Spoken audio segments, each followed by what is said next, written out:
여러분 반갑습니다. 지난 시간에 이어서 그다음에 이제 배당제도부터 수업을 하겠습니다. 먼저 보세요.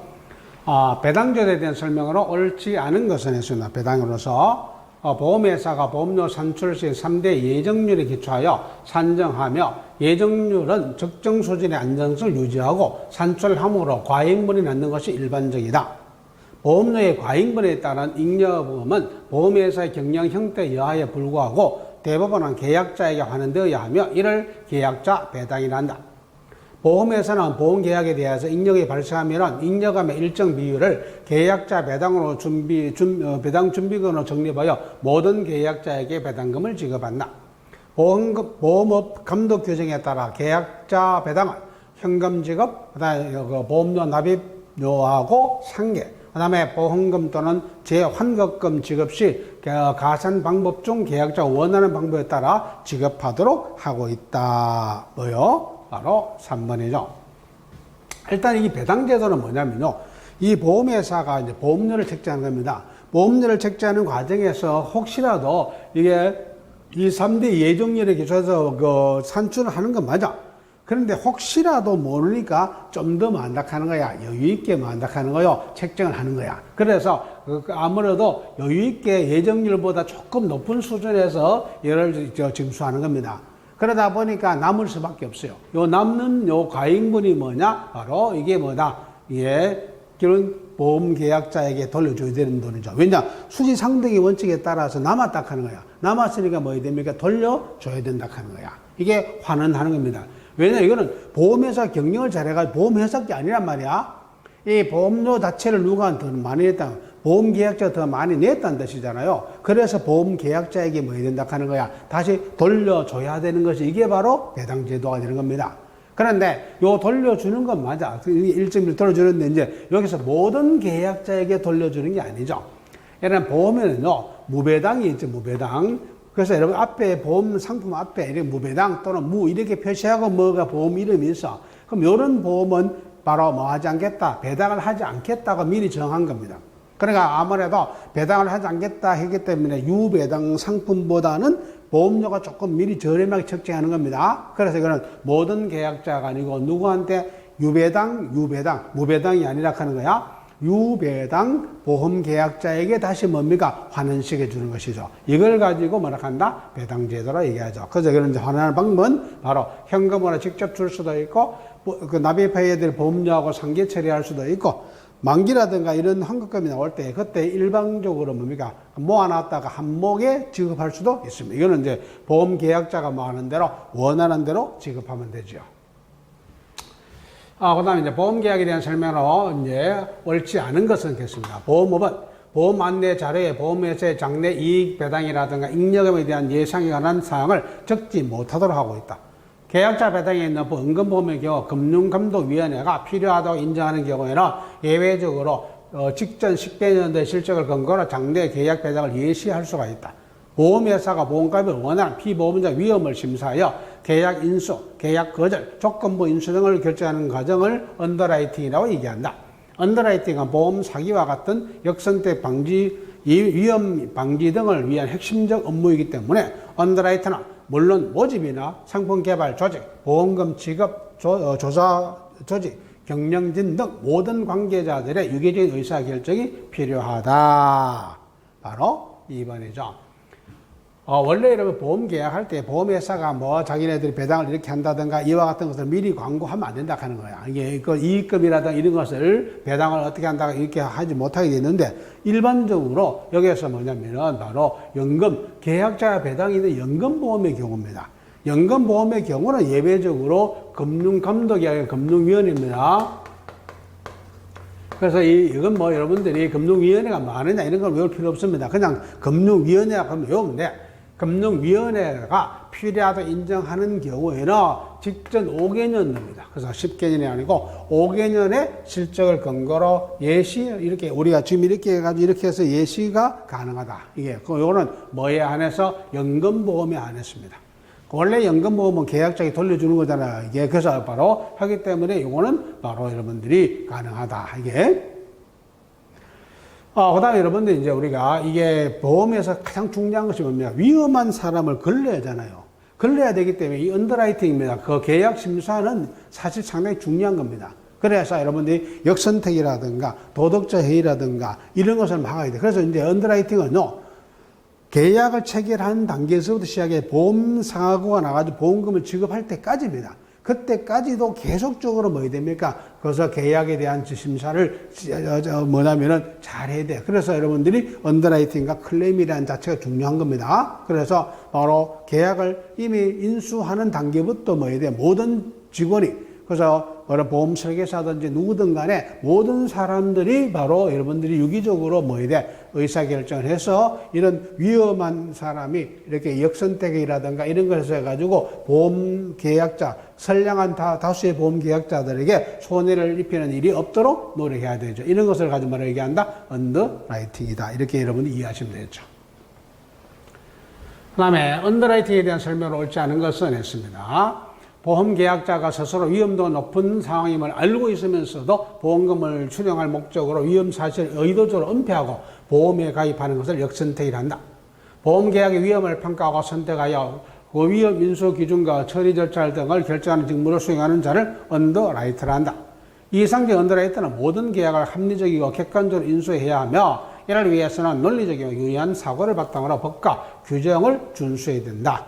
그 다음에 이 환경적인 여러분들이 그 언더라이팅 위험 대상은 피보험자의 운전, 생활습관 또는 뭐 흡연, 음주, 취미생활이라든가 연령이라든가 이와 같은 것이 다 되어 있죠. 그럼 여기서 우리가 바로 옳지 않은 거니까 몇 번 되겠어요? 4번 되겠죠?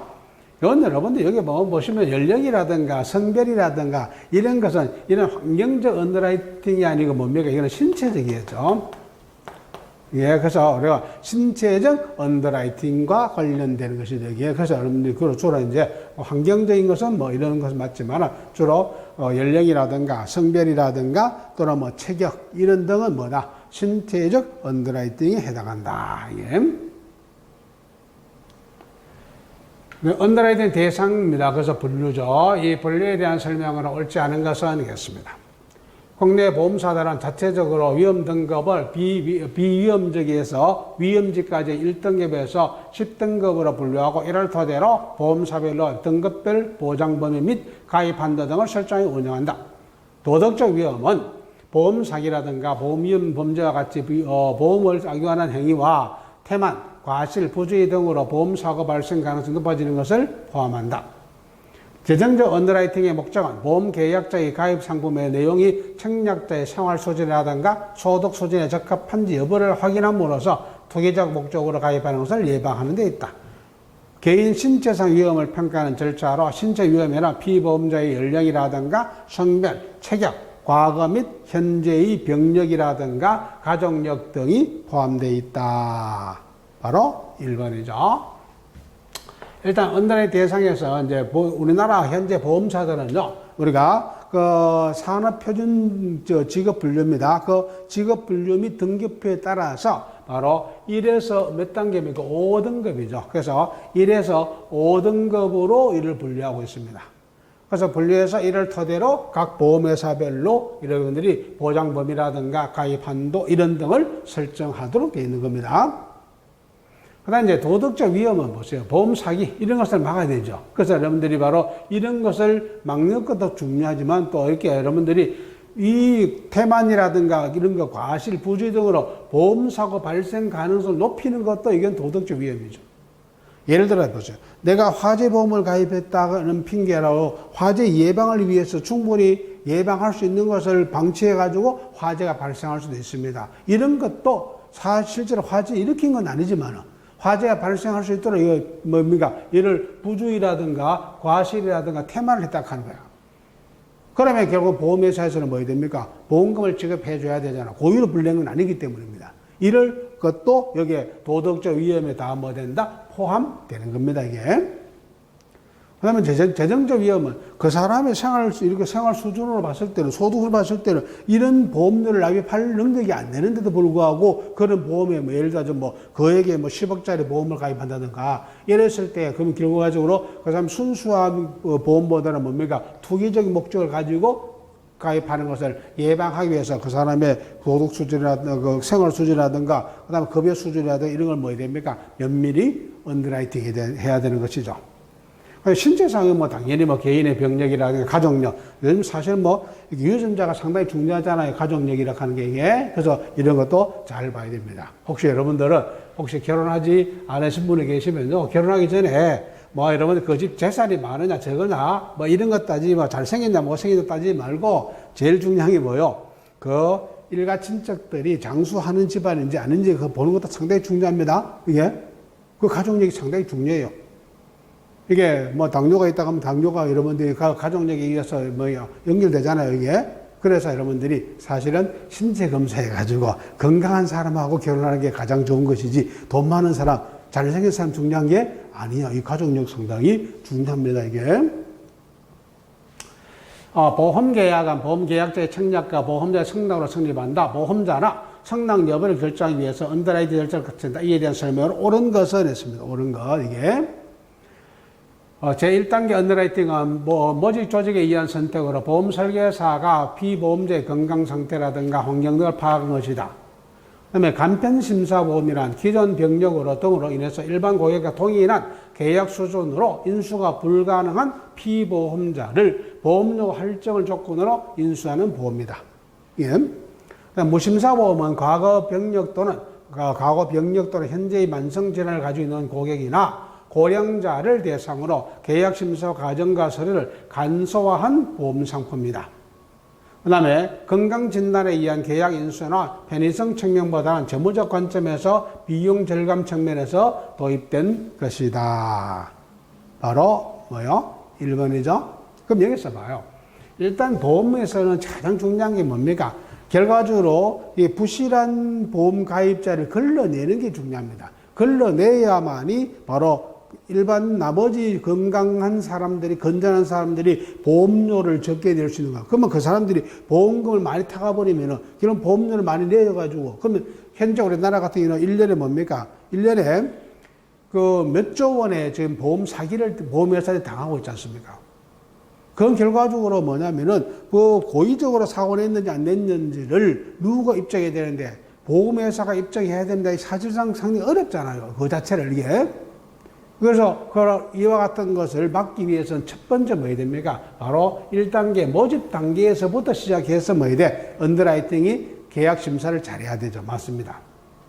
그 다음에 여기에 2번과 3번은 반대죠. 여기에 여러분이 간편심사보험이 아니라 무심사보험. 그 무심사보험은 기존 병력으로 해서 일반 고의 동일한 조건 인수가 불가능해. 그 사람들은 뭐를 확정하는 조건으로?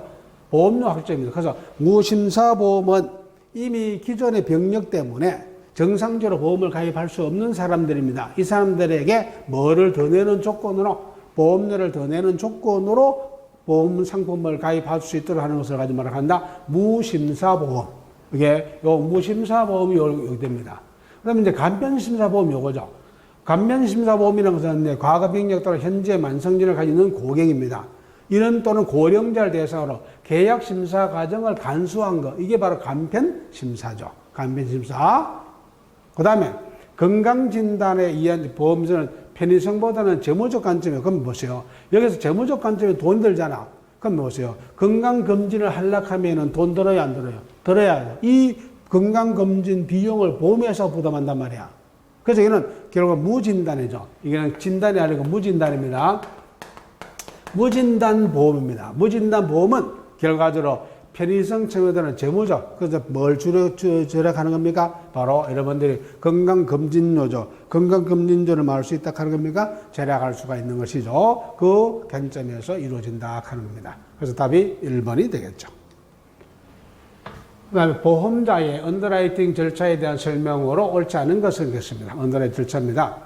국내 대부분의 생명보험회사에서는 모의 조직에 의한 선택, 건강검진단에 의한 선택, 언더라이팅 부서에 의한 선택, 계약 적부 확인, 사과 및 사망조사 절차로 구성된다. 그 다음에 무진단 보험은 건강진단을 절차를 생략할 수 있는 보험으로서 고지 의무 등은 일반 보험과 동일하므로 고지 의무가 없는 무심사 보험과는 차이가 있다. 예. 그 다음에 보세요. 계약 적부 확인은 계약 적부 조사 과정에서 피보험자의 자필 서명이라든가 이런 것이 누락되었는지 등 고지의무 위반 수준에 따라서 계약을 감액하거나 해지 또는 무효 취소 처리할 수가 있다. 표준약관에서는 피보험자의 고지의무 위반 사실 안날로부터 1개월 이내에 그 다음에 그 계약 체결로부터 3년 이내에 해지할 수 있도록 규정하고 있다. 바로 4번이죠. 이거는 여러분들이 바로 3년이 아니고 뭡니까? 2년이죠. 일단 여러분들이 언더라이팅은 뭡니까? 가장 중요한 게 제일 먼저 뭐요? 모집 조직에서 일단은 선택 그 사람을 걸러줘야 된다 하는 거야. 두 번째 뭡니까? 의심스러운 건강검진을 시켜볼 수도 있다 하는 겁니다. 그 다음에 여러분들이 이제 언더라이팅 부서에 의해서 직접적으로 심사를 하고, 그 다음에 확인을 해서 사고 났을 때 진짜 이건 고의로 사고 낸 거 아닌지 이런 등등을 뭐 하는 겁니까? 조사하는 거죠. 맞습니다. 그런데 무진단 보험은 뭐 하는 겁니까? 건강검진 절차를 뭐 하는 겁니까? 생략한 거잖아요. 이게 요 건강검진이면 요 자체를 생략한 것이기 때문에 뭐 일반 고지 의무 이런 거 똑같습니다. 이게. 그래서 이제 무심사 보험하고는 다르다. 이런 아예 심사 안 하는 거하고 다릅니다. 그 다음에 이제 계약 적부 과정에 대한 것은 뭐 자필 서명이 누락됐다든가 이런 경우에는 뭡니까? 이걸 취소할 수도 있죠. 그 다음에 여러분들이 뭐 무효 처리할 수도 있습니다. 해지할 수도 있습니다. 가능합니다. 그럼 여기서는 표준약관에서 피보 고지의무 위반 사실을 안 날부터 1개월. 그 다음에 보험 계약을 체결한 날부터 얼마? 2년 이내에는 해지할 수 있도록 규정되어 있다. 그다음에 국내 보험업계의 언더라이팅은 표준체를 중심으로 이루어진다. 표준 미달체와 우량체 인수에 대한 설명으로 옳지 않은 것은 했습니다. 옳지 않은 것은 언더라이팅 대상이 환경적, 신체적, 도덕적, 재정적입니다. 이런 그 평가 결과 표준체 기준보다 위험이 높은 경우를 표준 미달체, 위험이 낮은 경우를 우량체로 분류한다. 표준 미달체 위험 수준이 시간 흐름에 따라 증가하는 최정형의 경우와 일정한 상태 유지하는 향상성의 경우에는 주로 보험료 할증을 적용한다. 표준 미달체 위험 수준이 시간 흐름에 따라서 감소하는 체감형 위험에는 보험료를 삭감한다. 보험료를 삭감한다. 그 다음에 보험기간 중 신체 특정 부위 및 특정 질환에 대해서 일정 기간 또는 전 기간 동안 질병으로 인해서 수술 및 입원 등의 각종 보장을 제외하는 조건부 계약을 무담보 계약이라 한다. 바로 답이 3번이 되죠. 요건 여러분 조금 이제 기억이 됩니다. 이 언더라이팅 과정에서 이제 그 사람입니다. 사람의 기본 구설 바로 표준체입니다. 표준체를 기준해서 표준체보다 위험을 높은 사람을 가지고 말하고 표준 미달체. 그 다음에 그 사람보다도 더 신체가 건강한 사람을 가지고 말한다. 우량체라고 얘기합니다. 우량체. 그럼 여기서 이게 우량체입니다. 요 우량체는요, 요는 보험료입니다. 요 보험료를 할인해 줍니다. 기억해야 됩니다. 그래서 일단 우량체는 보험료를 할인해 줘. 그 다음에 이제 여기서 이제 표준 미달체입니다. 표준 미달체 중에서 시간 흐름에 따라서 최정성이 증가하는 경우입니다. 이게 그래서 최정성, 그래서 이게 위험수를 자꾸 증가하는 사람이야. 이런 사람과 일정한 상 유지하는 사람. 그러니까 쉽게 말해서 현 상태에서 유지되거나 앞으로 위험성이 점점 더 커지는 사람이야. 요 사람은요, 보험료를 할증합니다. 보험료 할증. 그러면 표준체를 기준해서 표준체보다 우량체인 경우는 뭐 해주고, 보험료를 할인해주고, 그 다음에 그 표준체, 표준 미달체 중에서, 표준 미달 중에서 현재 상태 유지되거나, 앞으로 점점 중증으로 더 커지는 최정성입니다. 위험이 더 커지는 거야. 이런 사람에게는 보험료를 할증해서 적용합니다. 표준 미달체 위험성의 시간에 따라서 감소하는 건 체감령입니다. 이 체감령은 보험료를 삭감하는 것이 아니고 이 사람은 뭐냐? 보험금입니다. 이 보험금을 삭감합니다. 이해됐죠? 이해됩니다.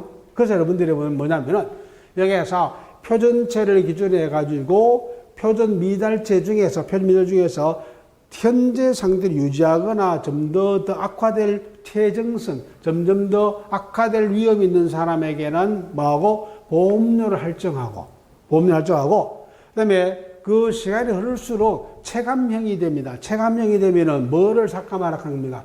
보험료를 삭감하는 게 보험금을 삭감하는 말이에요. 그 다음에 우량채입니다. 우량채는 보험료를 뭐 해주는 겁니까? 할인해 주는 거야. 알았죠? 여기서 이것만 기억하면 됩니다. 그 다음에 여러분들이 뭐 이게 그 무담보 계약이라 하는 것은 글자 그대로 특정에 대해서 일정의 정기간 동안에 질병이나 수술, 입원 등 각종 이런 보장을 뭐 하는 조건으로 뭐 특정한 이런 것에 대한 제외하는 조건입니다. 제외하는 조건으로 계약을 체결하는 것을 가지고 뭐라 얘기한다? 무담보. 그럼 이런 사고에 대해서는 뭐 하지 않겠다? 보장하지 않겠다는 걸 전제로 해서 가입한 겁니다. 그래서 이걸 가지고 뭐라고 얘기한다? 무담보 계약이라고 얘기한다. 예. 이것은 여러분 여기서 꼭 구별해 줘야 됩니다. 이게 어떤 말인지 알겠죠?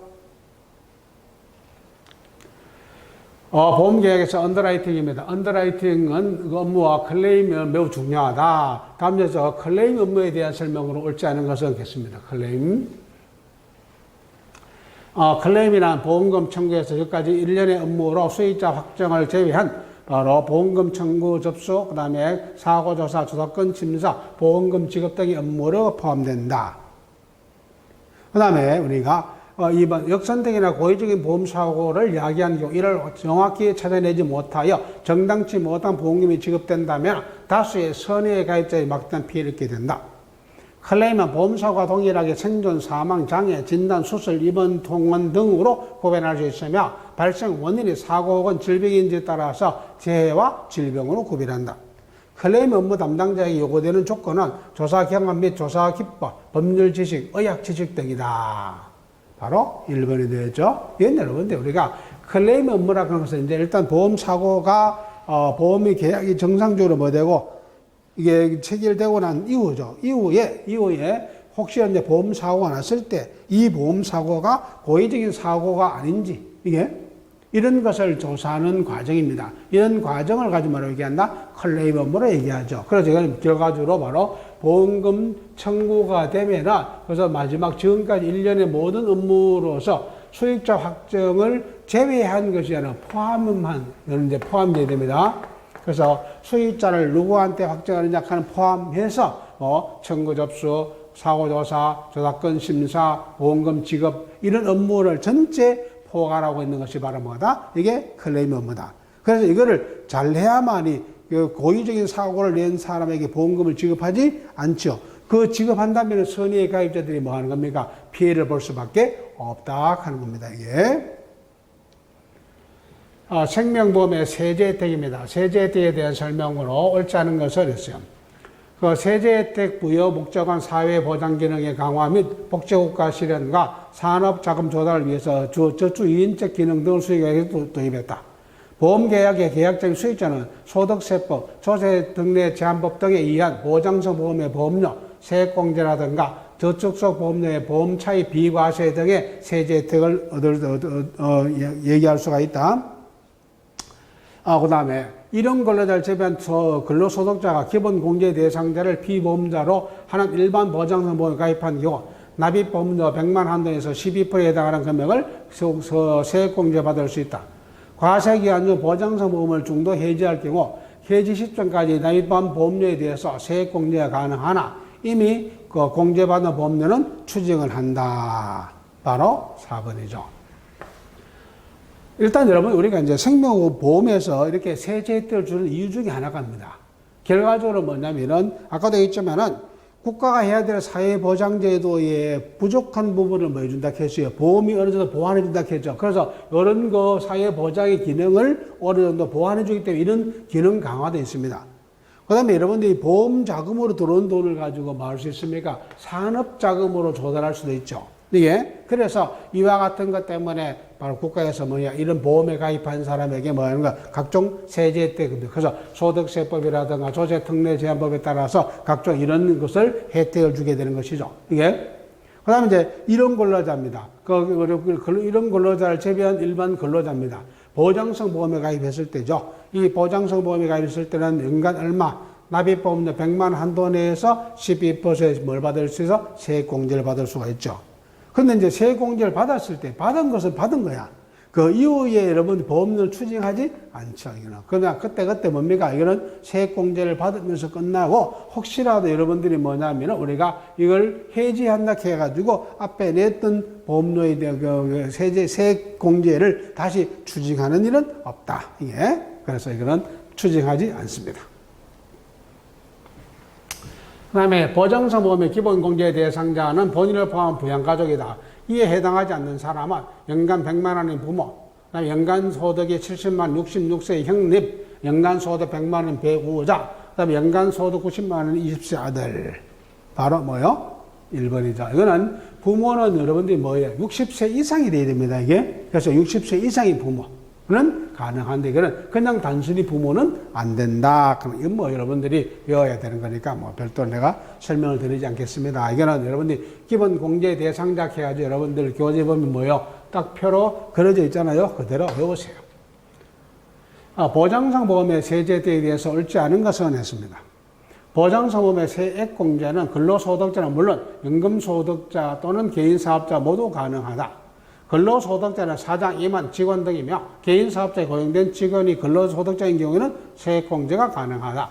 기본공제 대상자는 본인을 포함한 부양가족으로 연간소득 100만 원 이하인 배우자라든가 60세 이상의 부모, 20세 이하의 자녀, 만 20세 이하의 또 60세 이상의 형제, 자매이다. 기본공제 대상자 중 장애인을 피보험자 또는 보험수익자라는 장애인 전용보험의 경우 납입보험료의 15%의 세액공제를 받을 수가 있다. 바로 1번이죠. 일단 보장성 보험의 세액공제는 누구만 됩니까? 근로소득자만 되죠. 그러니까 뭐 연금 또는 개인사업자 이런 사람도 아니에요. 그 오직 근로소득자 중에서도 이런 근로자만 다 제외합니다. 그러니까 이런 근로자를 제외한 누구만 해당된다? 근로소득자만 되죠. 이게 그럼 일단 여러분들이 뭐 이게 근로자로 여러분들이 그 돼 있는 사람은 다 뭐다? 여러분들이 해당 사항이 된다. 그 다음에 이제 기본공제 대상자는 바로 여러분들이 본인을 포함해서 부양가족으로, 나머지 부양가족은 무조건 연간 소득이 얼마 이하야 됩니까? 100만 원 이하가 돼야 됩니다. 이게 이하가 되고, 그 다음에 이제 배우자, 60세 부모, 이런 형제자매죠. 그 다음에 기본공제 대상자 중에서 피보험자를, 그 보험 수익자를 하는 겁니다. 이게 장애인입니다. 그래서 장애인 전용보험은 일반적인 보장성 보험은 12%지만은 장애인 전용 보험은 몇 퍼센트라고 했어요? 15%입니다. 여기에서 만약에 내가 이런 보험을 다양하게 많이 더 가입해가지고 이런 일반 보장성 보험도 가입하고 장애인 전용 보험도 가입을 했다면은 일반 보장성 보험에서도 연간 100만 원 12% 세액공제를 받고 장애인 보험에서도 연간 100만 원 한도에 15%의 세액공제를 중복입니다. 중복 가입이 가능하다 한 겁니다. 중복 가입이 꼭 기억해야 됩니다. 이게 여러분들이 중복 가입이 가능하도록 바뀌어 있다 하는 거 꼭 기억해야 됩니다. 중복 가입.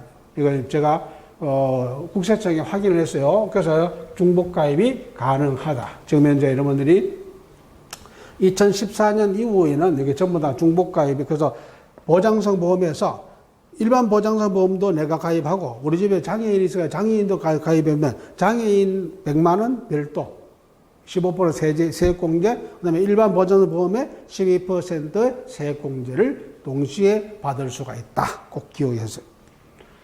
그다음에 기본 대상자 공제된 장애인을 비보험자 또는 보험수익자는 장애인 전용 보험입니다. 연간 100만 원 한도에서 얼마까지 했어요? 이건 뭐 15% 세액공제. 보험 계약에 대한 설명으로 옳지 않은 것은, 옳은 것을 물었습니다. 일반적으로 보험 계약의 당사자라면 보험자, 보험 계약자, 보험 모집인, 보험 대상자, 피보험자 및 보험을 받는 보험 수익자를 말한다. 보험자가 청약 함께 보험료를 받고 청약을 승낙하기 전 보험사고가 생긴 때에는 해당 청약을 거절할 사유가 없는 한 보험자는 보험 계약상의 책임을 진다. 타인을 사망사고로 하는 보험계약은 보험계약 체결 시 보험 대상자의 서면 또는 구두에 의한 동의를 얻도록 규정하고 있다. 사망을 보험금 지급 이유로 하는 생명보험 계약에서 만 15세 미만 신체 박약자, 신체 해약자를 보험 대상자로 하는 보험계약은 무효이다. 바로 몇 번입니까? 이거는 2번이죠. 일단 여러분들이 보세요. 이 보험 청약을 받은 보험회사가 보험료를 받았어. 보험료를 받았는데 청약하기 전에 사고가 났어. 사고가 났을 때는 보험료를 받았기 때문에 책임을 져야 뜻이잖아요. 이게 그래서 이거는 원래 청약을 거절할 사유, 정당한 사유. 그럼 예를 들어 원래부터 이 사람은 그 보험 가입 자격이 없는 사람이 가입을 했다 하는 거야. 그러면 이거는 무효가 될 수 있단 말이야. 그렇지 않은 한은 책임을 져야 되죠. 맞죠? 1번에 들었습니까? 이 보험 계약의 당사자는 누굽니까? 보험자가 누구야? 보험 계약자죠. 보험 모집인 전혀 상관없죠. 그 다음에 보험 수익자 지정할 수도 있고 안 할 수도 있다고 했어요. 그 만약에 자기를 위한 보험이면은 두 사람이 끝나는 거고, 타인을 위한 보험이 있다면은 보험자, 보험계약자, 그 다음 피보험자가 보험계약 당사자가 되죠. 왜냐하면 보험계약자가 이 사람의 뭘 받아야 서면 동의를 받아야 되기 때문이죠. 그래서 이런 바로 여기입니다. 타인을 사망보건할 때는입니다. 바로 그 제3자의 서면을 해도 구두는 안 된다 하는 겁니다. 예. 그 다음에 여러분들이 바로 사망을 전제로입니다. 전제로 하는 이런 생명보험계에서 15세 미만, 그 다음에 심신박약자, 이게 신체약자하고 심신상실자입니다. 요 사람은 바로 피보험자로 하는 보험계약은 뭐다? 무효다. 처음부터 효력이 없다 하는 것이죠. 무효다. 맞죠? 그러니까 답이 몇 번? 바로 2번이 되죠. 그 다음에 생명보험 계약에서 우리가 옳지 않은 것은 보험계약자는 보험수익자를 변경할 수 있는 권리가 있다. 맞죠? 보험계약 시 보험 대상자의 동의가 필요하다. 생존보험은 계약은 만 15세 미만자를 보험 대상자를 할 수가 있다. 타인의 사망보험 계약 체결 시 보험 대상자가 대해서 서면 동의가 필요하다. 바로 몇 번입니까? 2번이죠. 여기서 봐요. 일단 보험 계약자는 보험 수익자를 말할 수 있습니까? 지정할 수도 있고 지정했다 말할 수도 있다고 해서요. 변경. 그래서 지정과 변경 다 할 수 있으면 맞아요. 그 다음에 생존보험입니다. 15세 미만자를 사망보험을 할 때는 사망은 안 된다고 해서요. 생존은 가능하죠. 가능합니다. 내가 우리 아들을 피보험자를 해가지고 여러분들이 뭐 다쳤을 때 보험료를 할 수 있잖아요. 어릴 때. 여러 부모님들이 다 그렇게 했잖아요. 예? 그거는 사망을 전제로 하면 안 됩니다. 역선택이나 살인이라든지 이런 행위, 보험금을 노리고 살인이나 이런 행위를 할 수 있기 때문입니다. 심신박약자라든가 또는 심신상실자라든가 15세 미만자를 사망을 전제로 보험 대상은 안 돼. 생존은 가능하잖아. 그 다음에 여러분들이 타인의 사망입니다. 이걸 계약 체결할 때는 반드시 뭐가 돼야 됩니까? 타인이기 때문에 자기 생명이 아니잖아. 타인의 생명이잖아. 그러니까 그 사람이 뭘 받아야 돼? 서면 동의를 받는 게 맞죠. 이게 이 보험 계약을 해지할 때입니다. 이 해지할 때는 피보험자의 동의가 필요하다. 이거는 해지는 사실은 내가 보험료를 안 내도 자동 해지되잖아요. 그리고 민영보험 같은 경우는 다음 달 말까지, 그럼 요번 보험료를 요번 달 말, 다음 달 말까지 안 내면 자동으로 뭡니까? 해지가 되는 거예요, 이게. 보험료만 안 돼도 이거는 해지가 돼. 그러니까 이거는 보험 대상자, 피보험자의 동의가 필요가 없다 하는 겁니다. 예. 무배당 우체국 실손 어뢰비 보험입니다. 여기에 대해서 옳지 않은 것은 이렇습니다. 실손 어뢰비 보장상품은 다수 가입한 경우 여건에 따라 비례 보상한다. 상급병실을 이용한 경우는 일정 부분만 보상한다. 국민건강보험을 적용받지 못하는 경우에는 본인 부담금의 90%가 보상된다.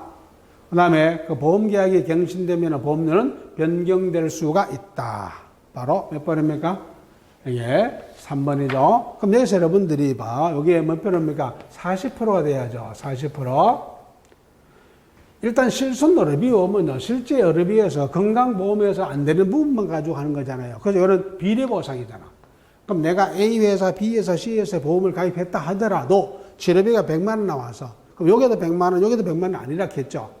보험회사들이 해가지고 비례적으로 해서 나눠주는 겁니다. 100만 원 주면 되는 거야. 이게 바로 실손이라고, 실손 비례 보상한다 하는 거. 상급병실하면 그 병실 모든 걸 일부만 해주죠. 이게. 그 다음에 갱신되면 당연히 보험료를 맞아서 변경될 수 있잖아요. 이게. 우체국에서 지급하는 플러스 연금입니다. 플러스 연금보험에 대해서 옳지 않은 것은 만 15세 이상이면 가입할 수가 있다. 보험료 일시납이나 월납을 선택할 수가 있다.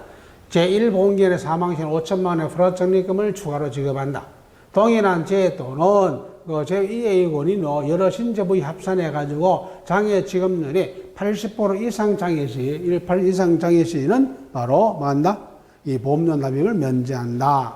그럼 여기서 옳지 않은 거니까 이거죠. 이거는 얼마입니까? 50%. 장애율이 50% 이상이 됩니다. 50% 이상이 되면은 맞나? 이건 보험료, 남은 그 보험료 납입을 뭐 해줍니까? 면제해 주죠.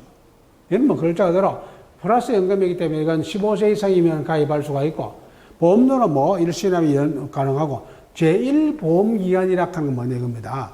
내가 예를 들어가지고 보세요. 연금을 받는 시기가, 예를 들어가지고 60세, 만약에 뭐 60세 연금을 받는다, 60세. 그 60세 연금을 받으면 그 이전까지입니다. 내가 보험 가입을 했을 때입니다. 요 기간을 가지고 뭐라 한다? 제1보험기간. 그러면 내가 연금을 받기 전에 사망할 수 있단 말이야. 그러면은 기본적으로 5천만 원에다가 그 다음에 플러스입니다. 적립금. 그래서 이걸 바로 플러스 연금보험이라고 한단 말이야. 그러니까 연금을 받기 이전에 제1보험기간, 그 연금을 받기 시작한 것을 제2보험기간이라고 합니다. 그럼 여기에서 연금을 수령하기 이전에 바로 사망할 수 있어요. 그럼 사망하면은 뭐다? 사망보험금 얼마? 5천만 원에 그동안 플러스 적립금을 지급해 주는 것이 바로 플러스 연금이다. 이게. 그다음 보장성 보험의 세액공제에 대해서 옳은 것은 했습니다. 근로자 본인이 보험료를 납입하고 보장성 보험의 피보험자가 근로자 본인인 경우에는 연간 소득 금액과는 상관없이 세액공제의 대상이 된다. 근로자 본인이 보험료를 납입하고 보장성보험 피보험자가 연간 소득이 100만 원을 초과하는 배우자는 세액공제 대상이 된다. 보장성보험의 피보험자가 태아인 경우에는 기본공제 대상자가 된다. 자영업을 하는 자가 본인 명의로 보장성보험에 가입한 경우 자영업자는 근로소득에 해당하여 세액공제 대상이 된다. 바로 1번이죠. 입니다. 이건요, 근로자 본인입니다. 그래서 아까 이제 보세요. 바로 이 근로자 본인이 보험료를 납입하고 그 자체가 본인이 피보험자가 된 거야. 이런 경우는 그 전혀 근로자 본인이 가입한 거기 때문에. 그래서 보장성 보험에 100만 원 한도 내에서 얼마? 12% 세액공제가 되죠. 맞습니다. 이거는. 그런데 여기서 바로 2번에 들었습니까? 이 근로자 본인이 가입하고 보험의 피보험자가 연간 소득을 100만 원을 초과하면은 배우자는 안 된다 그럽니다. 100만 원 이하가 된다 그런 거야. 100만 원 이하. 그래서 60세 이상의 부모라 하더라도 뭐 한데요. 100만 원을 초과하면 안 됩니다. 100만 원 이하 말이에요. 이하. 그 다음에 태아는 뭡니까? 당연히 이거는 뭐 여러분 아직까지 태어나지 않았기 때문에 기본 공제 대상자가 될 수가 없어요. 물론 보험의 종 중에서 태아보험이라 하는 게 있을 수 있습니다. 그럼 태아도 가입할 수 있는 것은 있지만은 이 여러분들이 보장성 이 보험에서 아직 태어나지 않기 때문에 이거는 아니다 하는 겁니다. 그 다음에 자영업자는 보장성 보험에 해당되지 않죠. 자영업자는 결국 누구기 때문에 이거는 여러분들이 종합소득자가 됩니다. 근로소득자가 되어야만이 보장성 보험에서 혜택을 보죠. 자영업자는 바로 결국 누구기 때문에 종합소득자이기 때문에 연금보험료에 대해서는 세제 혜택을 볼 수 있지만 보장성 보험에 대해서는 세제 혜택을 볼 수가 없다. 가입했다 하더라도 이런 세제 혜택을 볼 수가 없습니다. 그래서 답이 1번이 됩니다. 연금저축보험의 연금저축계좌의 세액공제입니다. 그 세액공제에 옳지 않은 것은 했습니다. 앞에 문제는 뭐죠? 보장성 보험이라고 해서요. 종합소득자가 과세기한 중 연금저축계좌에 가입한 연간 400만 원 한도에서 세액공제를 받을 수가 있다.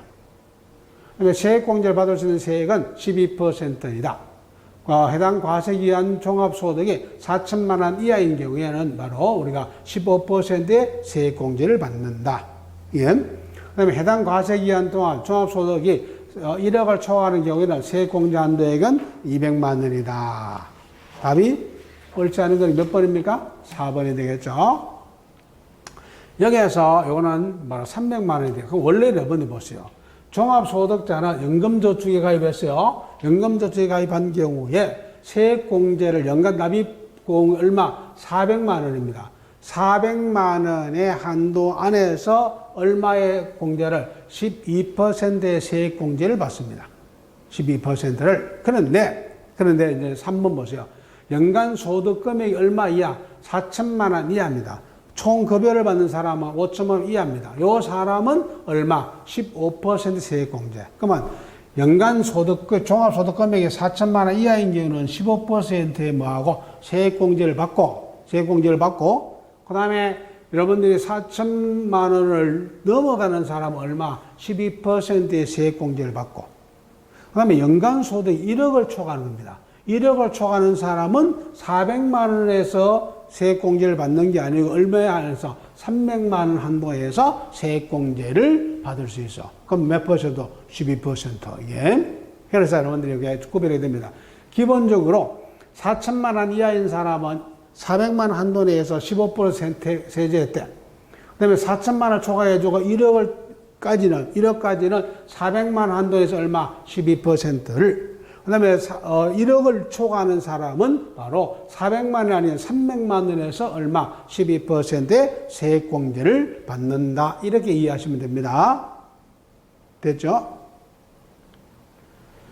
그 다음에 비과세 종합저축보험에 가입한 사람입니다. 그래서 조세특례법에 따라서 일정한 금액에 한해서는 비과세된다. 이자 소득이 비과세됩니다. 얼마냐 하는 것이죠, 이게. 그래서 이런 분들이 우리가 얼마? 5천만 원이죠. 이거는 이 5천만 원, 이거는 비과세 종합저축이나 보험에 가입할 수 있는 사람은 제한됩니다. 그래서 이거는 법률로 조세특례 제한법에 따라서 여러분들이 가입할 수 있는 사람이 제한되고 그 사람 연간 보험료 얼마, 그래서 일정 금액, 즉 내가 5천만 원입니다. 5천만 원 안에서 발생하는 뭐에 대해서는 그 이자 소득입니다. 이자 소득에 대해서는 비과세, 뭐 하지 않는다? 세금을 부과하지 않죠. 이걸 가지고 바로 우리가 비과세 조세특례제도다 이렇게 설명하죠. 비워야 됩니다. 5천만 원입니다. 그럼 비과세 종합저축입니다. 가입 대상자가 아닌 사람 물었잖아. 그러면 여러분들 이제 아까 여러분들이 비과세, 물론 우체국에서는 비과세 종합저축을 취급하지 않습니다. 우체국에서는 여러분들이 우리가 일반 과세만 하기 때문에 과세의 혜택을 보는 이런 상품을 취급하지 않는데, 일단 그러면 비과세 종합저축에 가입할 수 있는 사람이 누구냐 하는 거예요.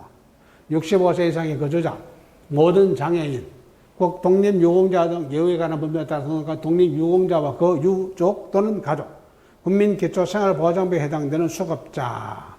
바로 몇 번입니까? 2번이죠. 이건 모든 그냥 장애인이 아니, 이거는 분명히 뭐냐? 장애인 여러분들이 복지법이 있어요. 장애인 복지법에 따라서 등록한 장애인입니다. 이게. 그 다음에 국가유공자 예우에 관한 법률입니다. 이 법률에 따라서 등록한 상이자. 그러니까 만 65세 이상 우리나라 거주자도 여기에 가입할 수가 있고, 이 모든 그냥 장애인이 아니고 장애인 복지법이나 또는 국가유공자 예우에 관한 법률에서 등록한 장애인이나 상이자입니다. 그 다음에 여러분들이 뭐냐면은 바로 이게 국민기초생활보장법에 따라서 수급자 또는 여러분의 고엽제 후유증, 그 다음 5.18 민주화운동 예우에 관한 법률에 따라서 5.18 민주화운동의 부상자, 이런 등의 사람만 가입할 수 있는 것이 바로 뭐다? 비과세 종합저축이 되죠. 이건 여러분들이 우리가 이제 요 사람들 아까 얘기했잖아요. 연간 얼마? 5천만 한도 내에서 그 이자 소득에 대해서는 뭐 하지 않는다? 비과세, 뭐 하지 않겠다? 세금을 부과하지 않는다. 이 뜻입니다. 그러면 생명보험의 상품의 종류에 대한 설명으로 옳지 않은 것은 됐습니다. 종신보험은 보험기간을 정해놓고 사망했을 때 보험금을 지급하는 보험이다. 저축성 보험은 생존 시 보험금이 지급되는 저축 기능을 강화한 보험이다. 연금보험은 연금을 수령하여 일정 수준의 소득을 계속 유지하기 위한 보험이다. 교육보험은 교육자금을 마련할 수 있도록 설계된 보험이다. 뭐 알겠죠? 1번이죠. 이 종신보험은 보험기간을 정하지 않은 거죠. 내가 80세 보험하면 80세까지만 보장해 주는 거잖아. 그 종신보험은 내가 100살 살 수도 있고 200살 살 수도 있잖아요. 이게. 그러면 언제 죽을지도 몰라. 그래서 기간이 뭐 이제 정해져 있지 않는 거잖아요. 않고 사망했을 때 보험금을 지급하는 것이 바로 무슨 보험? 종신보험이 되겠죠. 그래서 저축성 보험은 결국은 저축기를 강화한 겁니다. 그래서 우리가 이 보장성 보험하고 저축성 보험의 차이점이 뭐냐면 내가 납입한 보험료입니다. 납입한 보험료하고 만기 환급금에서 납입한 보험료 더 많으면은 뭐가 되고 이게 보장성 보험이 되고 납입한 보험료보다 더 많이 찾는 겁니다. 이게 뭐가 되는 겁니까? 저축성 보험이죠. 그러니까 저축을 한다고 하는 것은 내가 납입한 돈보다 더 많이 가져오는 거 이 저축이잖아요. 이자를 받아오기 때문입니다. 예? 그래서 저축성 보험과 보장성 보험이 있는데 원래 보험의 주목적은 뭐고? 보장성 보험이잖아요. 그러면서 추가로 나오는 것이 뭐다? 저축성 보험이 되는 것이죠. 맞습니다. 예? 연금보험은 뭡니까? 일정 기간 수준의 연금을 수령하는 거잖아. 그럼 내가 60세부터 연금을 받는다. 그러면 60세부터 소득이 떨어지더라도 이미 내가 연금 액수를 가지고 서로 보완해서 유지를 할 수 있도록 해주는 것이 바로 연금이죠. 뭐 교육보험은 글자 그대로 교육자금이잖아. 그 다음에 보험 관련 세금에 대한 설명으로 옳은 것을 냈습니다. 저축성 보험의 경우 2004년 1월 이후 가입받는 경우는 7년 이상의 유지시 보험 차익에 대해서 과세한다. 연금저축이 5년 이내 해지된 모든 계약은 해지 가산세가 부과된다. 장애인 전용 보험의 경우 동일한 계약권으로 보장성 보험 소득공제 중복해서 장애인 전용 보험을 세액공제를 받는다. 보장성 보험의 경우 기본 대상자를 피보험자는 연간 100만 원까지 근로소득의 세액공제를 받을 수가 있다. 요거는 여러분들이 이제 뭐냐면은 조금 이제 구별해야 됩니다. 일단 요 당시에 출제할 때에 출제 답은 요겁니다.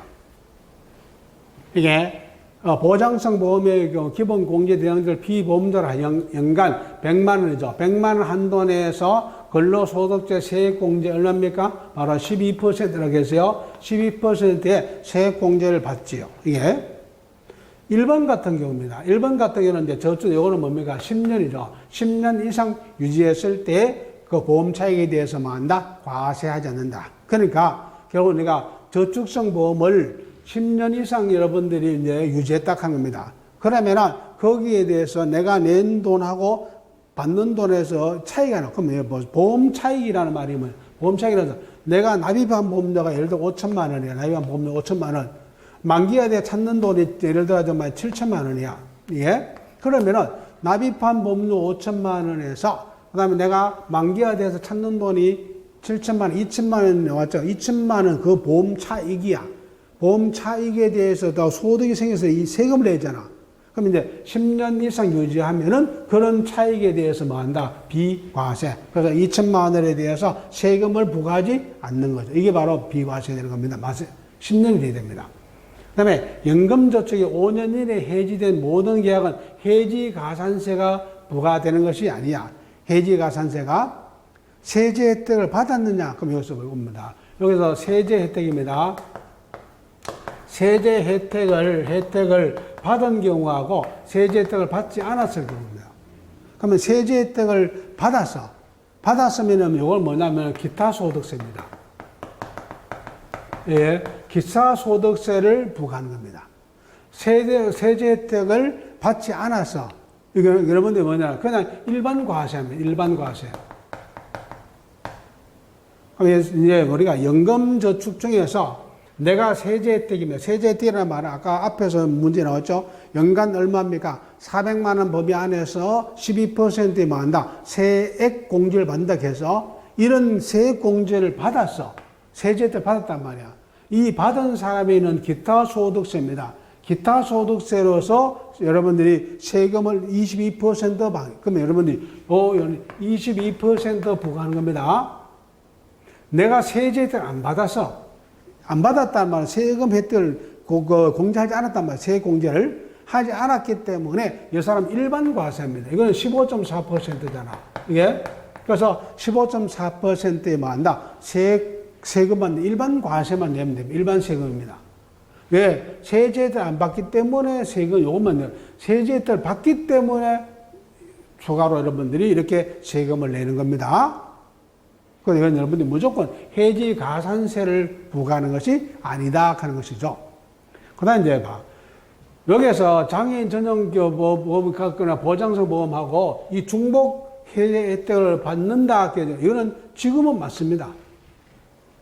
이 당시에는 여러분들이 답이 아니었지만 지금은 받는단 말이에요. 이게 세법 개정이 된 겁니다. 돼가지고 장애인 전용 보험은 100만 원 한도 내에서 얼마? 15% 세액 공제와 그다음에 일반 보장성 보험에서 100만 원 한도 내에서 얼마? 12%의 세액 공제를 받을 수 있습니다. 이 두 가지를 중복해서 보험 혜택을 볼 수가 있다 하는 겁니다. 이게. 알겠죠? 이렇게 여러분들이 구별해서 꼭 기억해 주기 바랍니다. 그래서 이 당시는 중복하면 안 돼. 그러나 세법이 개정된 겁니다. 개정돼 가지고 이게 중복으로 혜택을 볼 수가 있다. 만약에 장애인 전용 보험을 가입했고 그다음에 이쪽도 가입했다면은 중복 혜택이 가능합니다. 아시겠죠? 꼭 구별을 해 주시기 바랍니다. 이렇게 해서 이제 보험 관련 세금까지를 여러분들이 이제 수업했고 나머지 보험에 대해서는 다음 시간에 추가적으로 계속 수업을 하겠습니다. 고생했습니다. 마치겠습니다.